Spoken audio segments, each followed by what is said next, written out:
Hey, everybody. Welcome to VaynerX Presents, Marketing for the Now. Gary, how are you doing? I'm quite well. Andrea, how are you? I am good. I'm always excited for these episodes, but I think this one is going to be a particularly juicy one. Next, we welcome Gregory Constantine, an award-winning businessman, product developer, and entrepreneur. He is co-founder and CEO of Air Company, using technology and creativity to help decarbonize the planet. The company is applying its technology in a number of verticals, including spirits, fragrance, and renewable fuels. Air Company has been awarded Time Magazine's Invention of the Year, NASA's CO2 Challenge winner, and many others. Welcome, Greg. Thank you. Appreciate it. Gary, I'm sorry that you're pissed you had to leave that last one, mate. It was good, right? It was good. It really good was. News. Solve for scale without solving for scale. That's it, man. And guess what? This one I've been looking forward to because this one's the one I'm going to be the most quiet because I have so much to learn and I'm so intrigued and interested. I only want to get my core question out besides the official question, which is, how is your hair so fucking brilliant? I need this. I need it, Greg. I need the details. Grandmother, shampoo, grandmother's DNA. I need the actual answer, my man. Greek and Lebanese Australian. It's that Mediterranean blood, mate. It's good. If I had your hair, I would dominate the world. Take that beanie off. Let's see what you're working with. I got nothing, brother. It's going away. It's going all over the place. Okay, so let's go into it. How are you? Actually, let's do 3 minutes on what you all do, because I think people are going to love it. Yeah, for sure. We turn carbon dioxide, the most abundant greenhouse gas on planet Earth, causing climate change, into products that are hopefully better than their predecessors. So rather than use the word kind of disruption, we always just talk about innovation. How do you go and create something better than before that isn't harmful to the planet? It's actually helpful to the planet. Give me your journey on this. You, the human.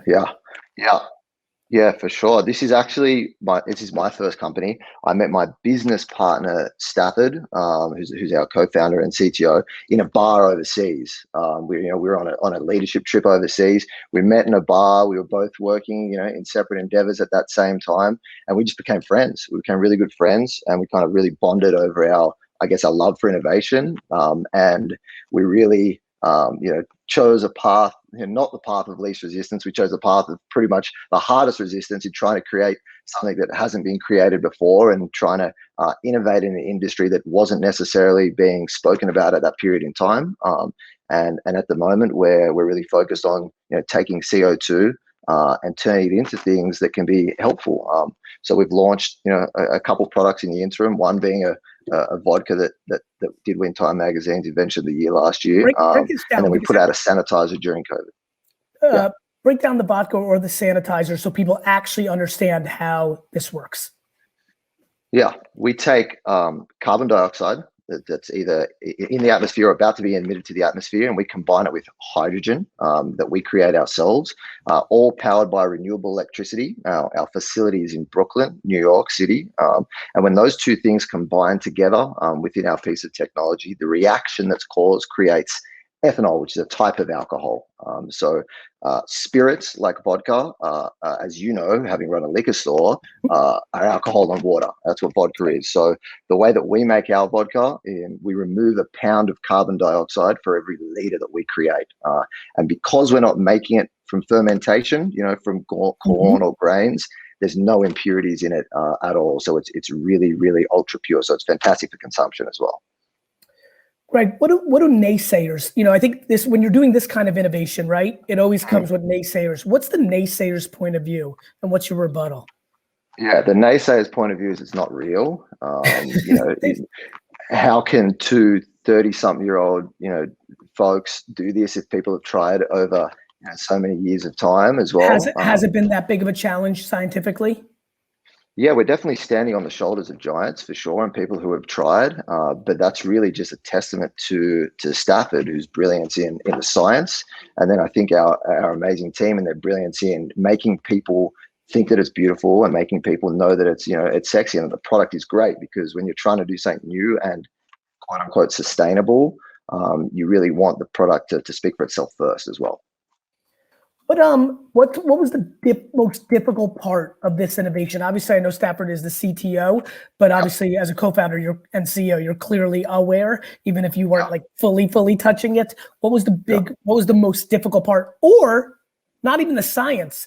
What about that, that beer you're having 7 months in where it's like really not moving? Maybe it was an emotional or mental hurdle. Thoughts?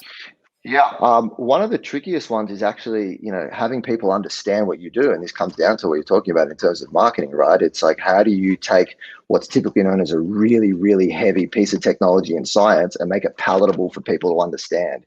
We're able to make this technology palatable by creating a product and showcasing that product. But there are so many amazing technologies out there in the world that don't see the light of day because the technologist isn't being able to be met with, the marketing of the business. Consumer centrality, right? Totally. And Exactly. is that why you both felt that way about each other? You two as founders represented one and the other? Yeah, it's the yin and yang for sure. Completely opposite skill sets that when you bring them together, they're like that perfect kind of marriage as well. So yeah, we really think that's why it works well together, and hopefully let's talk about speed. We talked about speed in the last one. Hand sanitizer. The world does its thing. Yeah. How quickly? I mean, I could see it from a mile away, the story already, which is why I think I'm going down that path. Yeah. How quickly from, oh shit, there's a global pandemic to in market or in R&D? Tell me through that story, because I think that will resonate with a lot of people. Yeah, for sure. So we were the first company in the US to announce as the switch to sanitizer before everyone did. Stafford and I were together, and we just saw the way that the world was progressing, and we saw, look, hey, we really think that things are going to get progressively worse. How can we help? What's the thing that we can do, right? We know that we can make alcohol that can help. So let's go out and do it. And, granted, we're making it on small scales, but we're still able to go out and pivot the business really quickly. But again, it's having the right team to be able to do so, to be able to flip that switch straight away and go from making vodka to making sanitizer, get the packaging, get it out the door, and be able to help people. So speed is absolutely imperative. 3 rules of innovation: first, best, and only. You've got to be all 3 at one period in time. You might go down, but speed is fully a part of that. First, best, and only. You can be first. You control that narrative. Best is often subjective and takes time to, right?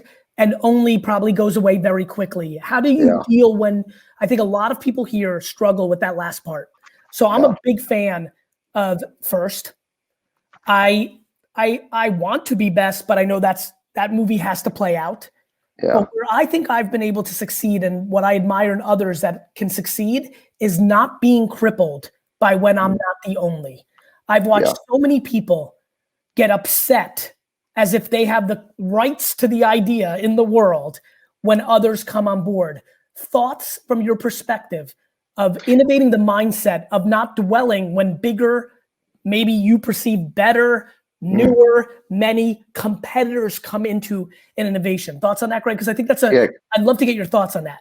Sure. Competition is healthy. You should always look at that as a positive, right? If someone else is trying to do what you're trying to do, you've done it and they've seen it, and now they think it's, so you look at it as a great way. And on top of that, you got to understand that, everyone is going to push everyone else forward as well, right? We always say that, we're trying to do something in the hope that other people try to do either the same thing or try to do things around it, because for what we're trying to do from a climate and sustainability and environmental point of view, we can't do it alone.